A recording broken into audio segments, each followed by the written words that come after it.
श्री स्वामी समर्थ. बाळा, आजच्या संदेशाला तू पाहून दुर्लक्ष करू नकोस. आजचा हा संदेश तू शेवटपर्यंत नक्की बघ. आजच्या या संदेशातून तुला महत्त्वाचं काहीतरी ऐकायला भेटणार आहे. त्यामुळे आजच्या या संदेशाला तू पाहून दुर्लक्ष करू नकोस. आजचा हा संदेश तू शेवटपर्यंत नक्की बघ. त्या अगोदर तू जर का या चॅनलवरती नवीन असशील तर आत्ताच सबस्क्राईब करून घे. या चॅनलवरती तुला असेच रोजचे स्वामींचे संदेश ऐकायला आणि बघायला भेटणार आहेत. त्यामुळे तू या संदेशाला आजच्या पाहून दुर्लक्ष करू नकोस. आजचा हा संदेश तू शेवटपर्यंत नक्की बघ. त्या अगोदर तू या चॅनलला सबस्क्राईब करून घे आणि कमेंट बॉक्समध्ये श्री स्वामी समर्थ असे 3 वेळा लिहायला शिक. असं कमेंट बॉक्समध्ये 3 वेळा तू लिही. आजचा हा संदेश कदाचित तुझे जीवन बदलू शकते. त्यामुळे आजच्या या संदेशाला तू पाहून दुर्लक्ष करू नकोस. स्वामी सांगतात, माणसाच्या जीवनामध्ये दररोज त्याला हवा असा दिवस कधीही घडत नाही. लक्षात ठेवा, आज तुमच्यासारखे मनाचे घडेल, उद्या कदाचित तुमच्या मनाच्या विरुद्धसुद्धा घडू शकते. नियतीचा हा खेळ आहे. आजचा दिवस आनंदाचा असला तर उद्याचा दुःखाचा हा येतोच. आणि उद्याचा जर का दुःखाचा आला याचा अर्थ असा नाही की परवाचा दिवस देखील दुःखाचा असेल. कदाचित परवाचा दिवस हा तुमच्यासाठी आनंदाचा असेल. परवाचा दिवस काहीतरी नवीन घेऊन येईल. त्यामुळे नेहमी लक्षात ठेवा, प्रत्येक दिवस हे सारखे नसतात. प्रत्येक दिवस हे आपल्याला नवीन वेगळं काहीतरी दाखवत असतात. त्यामुळे आज तुमच्या जीवनामध्ये काही चुकीचे घडले म्हणून तुम्ही दुःखी उदास होऊन बसू नकात. आज तुम्हाला जास्त त्रास झाला, दुःख झाले म्हणून शांत निराश होत बसू नकात. लक्षात ठेवा, उद्याचा दिवस हा नक्कीच तुमच्यासाठी चांगला असू शकतो. उद्याच्या दिवशी कदाचित तुमच्या मनासारखे सर्व गोष्टी घडू लागतील.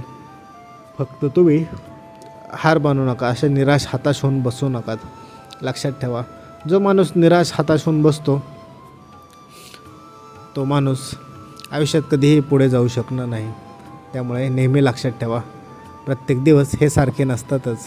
जसे आपल्या हाताची 5 बोटे सारखे नसतात तसंच प्रत्येक दिवस हा सारखा नसतोच. प्रत्येक माणसाच्या जीवनामध्ये चढउतार हे असतातच. आज आपल्या जीवनामध्ये दुःख आहे, संकट आहे, याचा अर्थ असा नाही की उद्या पण आपल्या जीवनामध्ये दुःख आणि संकटच असेल. कदाचित उद्या आपल्या जीवनामध्ये आनंदाचा असू शकतो. आणि आज तुमचा दिवस आनंदाचा आहे म्हणून असं नाही की उद्या पण तुमचा दिवस आनंदाचा असेल. त्यामुळे जास्त फार गोष्टींचा विचार करायचा नाही. मावळत्या सूर्याबरोबर दिवसभराचे टेन्शन हे सोडायचे असते आणि उगवत्या सूर्याबरोबर रोजच्या दिवसाची नवीन चांगल्या ऊर्जेने सुरुवात करायची असते. लक्षात ठेवा, प्रत्येक काळ्या रात्रीनंतरनं उजेड हा पडतच असतो. रात्रीनंतरनं अंधार हा होतोच. आपल्याला फक्त संयम ठेवायचा असतो. लक्षात ठेवा, कधीकधी आयुष्यामध्ये संयम असणे खूप महत्त्वाचे आहे. आपला संयम हे खूप महत्त्वाचे कारण आहे. आपल्या जीवनामध्ये ज्या काही गोष्टी घडतात त्या सर्वांना आपला संयम खूप महत्त्वाचा आहे. लक्षात ठेवा, परिस्थिती आपल्या विरुद्ध असेल तर परिस्थिती शांत होईपर्यंत संयमाने वागलं पाहिजे, धीर सोडला नाही पाहिजे. लक्षात ठेवा, आपण आपल्या संकटामध्ये जेव्हा कोणत्या असतो किंवा दुःखात असतो, आपण त्यावेळीच काहीतरी चुकीचा निर्णय हा घेत असतो. अशी वेळच खूप घातक असते. त्यापेक्षा लक्षात ठेवा, किती दुःख संकट आले तर त्याला खंबीरपणे भक्कमपणे सामोरे जायचे असते. त्याला आपण प्रामाणिकपणे सामोरे जायचे असते. लक्षात ठेवा, परिस्थिती कितीही वाईट असली, किती विपरीत असले तरी आपल्याला आपलं ते संयम हा सोडता नाही आला पाहिजे, तो तसाच ठेवता आला पाहिजे. कदाचित तुम्हाला असे वाटेल की आत्ता सर्व काही संपलं आहे, आता काहीच होऊ शकत नाही आणि तुम्ही काहीतरी चुकीचा निर्णय घ्याल. पण थोडा वेळ धीर धरून शांत राहिले की त्या प्रत्येक संकटातून आणि दुःखातून आपल्याला मार्ग हा सापडतच असतो. आपल्याला फक्त तो मार्ग ओळखता आला पाहिजे. ज्या व्यक्तीला तो मार्ग दिसतो, तो व्यक्ती त्या दुःखातून आणि संकटातून नक्कीच बाहेर येतो आणि त्याला त्या संकटातून बाहेर यायला फार काळ वेळ लागत नाही. त्यामुळे नेहमी लक्षात ठेवा, परिस्थिती कशी असली तरी आपल्याला आपल्यामधील संयम टिकून ठेवता आला पाहिजे, शांतपणे विचार करता आला पाहिजे. लक्षात ठेवा, माणसाचा गुण आहे, जो व्यक्ती रागामध्ये कोणताही निर्णय घेतो तो निर्णय त्याचा 90% किंवा त्यापेक्षा जास्त वेळा हा चुकीचाच असतो. त्यामुळे तुम्हाला जेव्हा राग येतो, जेव्हा तुम्ही दुःखात संकटात असता, त्यावेळेस कधीही कोणते निर्णय घेऊ नकात.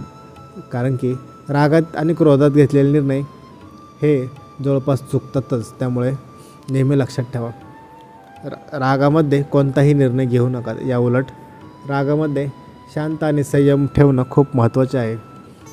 आपण आपल्या रागामुळे छोटे असलेले दुःख आणि संकट फार मोठे करून बसतो. याच्याने दुसऱ्यांचं काही फरक पडत नाही, पण आपण मात्र स्वतःचे विनाकारण नुकसान करून घेत असतो. त्यामुळे नेहमी लक्षात ठेवा, रागाला आणि क्रोधाला शांतपणे सामोरे जावा. परिस्थिती कितीही वाईट असली, कितीही दुःख असले तरी आपल्याला शांत संयमाने त्यातला सामोरे जायचे असते. रागाने कोणत्याही गोष्टीचे निराकार होत नाही. कोणत्याही गोष्टीचा मार्ग रागातून निघत नसतो. मार्ग निघतो तो आपल्या शांत आणि संयमी स्वभावानेच. त्यामुळे परिस्थिती किती जरी वाईट असली, कितीही तुमच्या विपरीत घडत असलं तरीही तुम्ही रागाला जाऊ नकात. तुम्ही शांत संयमानेच विचार करत चला. लक्षात ठेवा, आपली परिस्थिती बदलायला फार वेळ लागत नाही. प्रत्येक व्यक्तीची परिस्थिती ही बदलतच असते. आपल्याला फक्त ते परिस्थिती बदलेपर्यंत शांत संयम दाखवून राहायचे असते. ज्या व्यक्तीला हे जमते तो व्यक्ती नक्कीच आयुष्यात परिस्थिती कशी आले, कितीही खडतर मार्ग आला, कितीही दुःख आले, संकट आले, तरी तो व्यक्ती त्या परिस्थितीतून नक्कीच मार्ग काढतो. त्यामुळे तुम्ही देखील नेहमी लक्षात ठेवा, परिस्थिती कितीही वाईट असली, कितीही संकटं असली तरी त्याला न घाबरता न डगमगता त्या संकटांना सामोरे जावा. संकट हे फक्त आपल्या मनातील एक विचार असतो. जेव्हा तुम्ही संकटांना भक्कमपणे सामोरे जाता तेव्हा तुम्हाला ते संकट नाही, एक काहीतरी नवीन शिकण्याची संधी दिसू लागेल.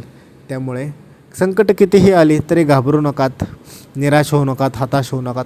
या उलट भक्कमपणे त्या संकटांना सामोरे जावा.